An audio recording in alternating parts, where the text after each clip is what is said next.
Father, Son, and Holy Spirit.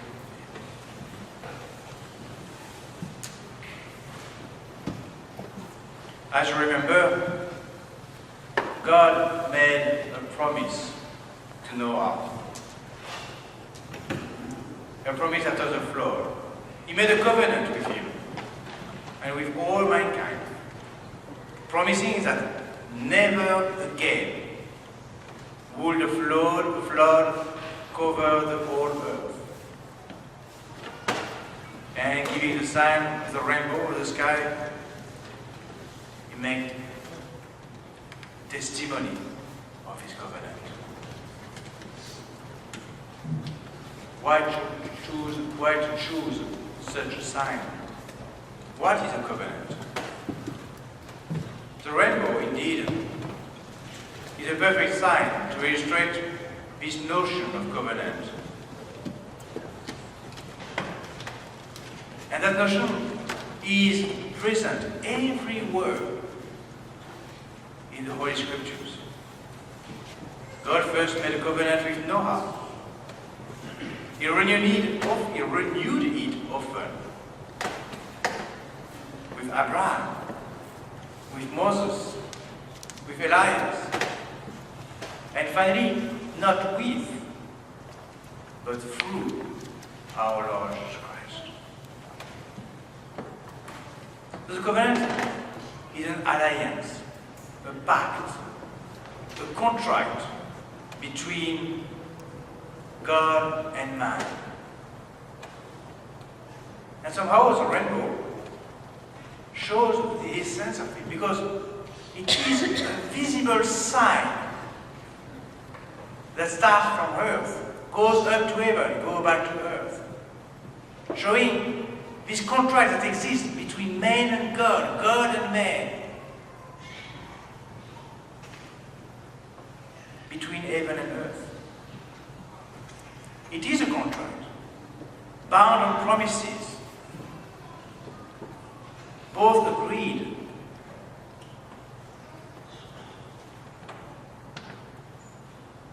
God made a covenant with mankind.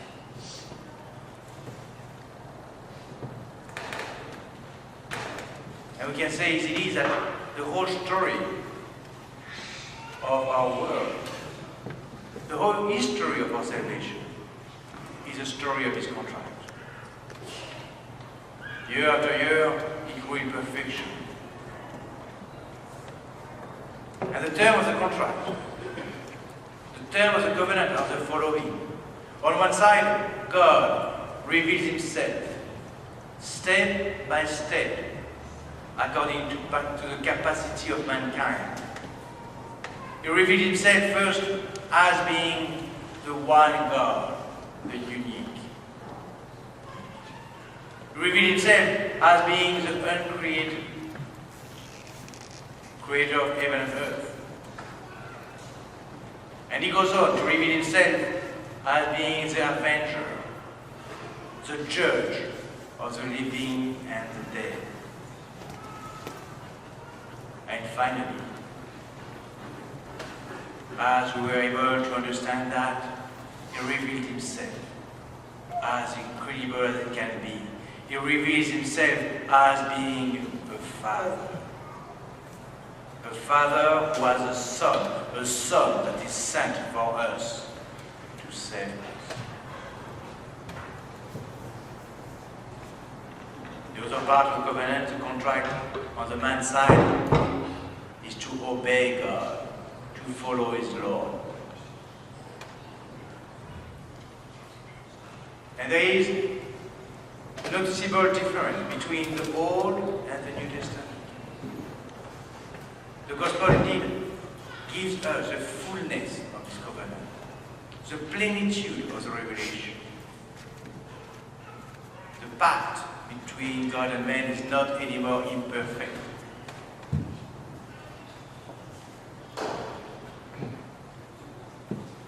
And now, the fulfillment of the covenant revealed by Jesus Christ consists not only in the observation of the law,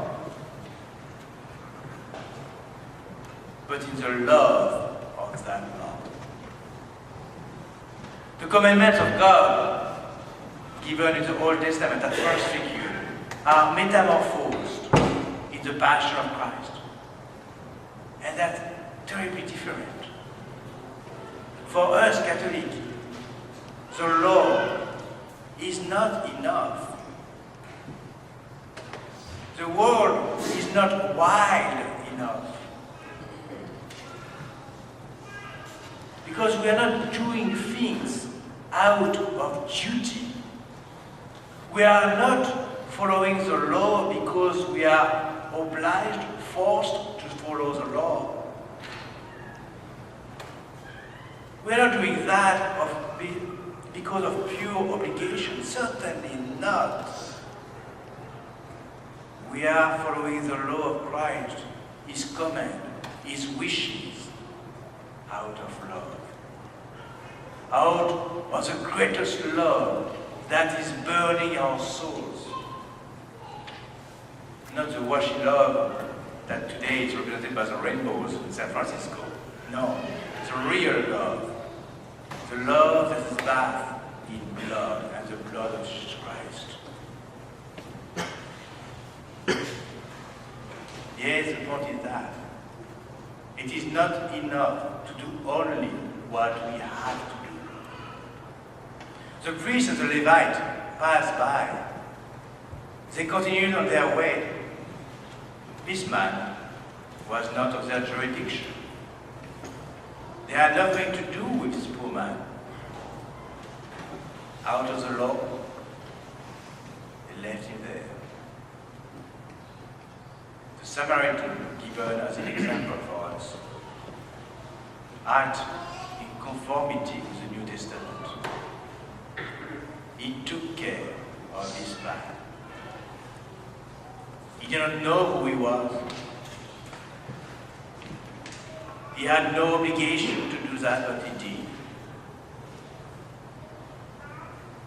And more than that.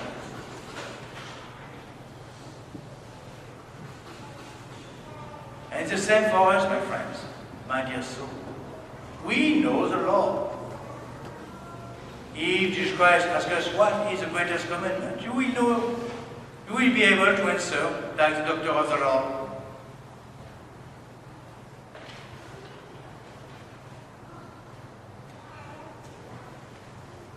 And we are going to say the same thing.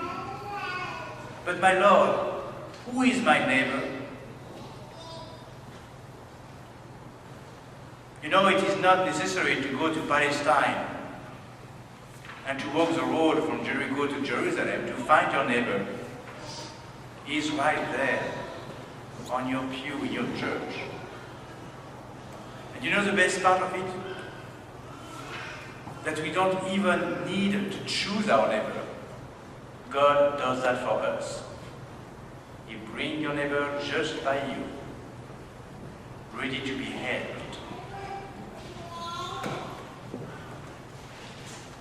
So perhaps someone here on your side is starving to death. Or not only for food, not necessarily for money, but maybe a little bit of companionship, maybe a smile, a word, an attention. That is our neighbor. And the miseries that are around us are very often well hidden. And we have to look around to see, Master, what must I do to gain eternal life? The prayer of this Sunday says, Almighty and merciful God, grant within thee that we may run without stumbling to the attainment of thy promises. Let us pray, Our Lady, our dear Heavenly Mother, that we can live our faith without fear and great generosity, and God will for sure reward our effort. Amen. The Father, the Son, and the Holy Ghost.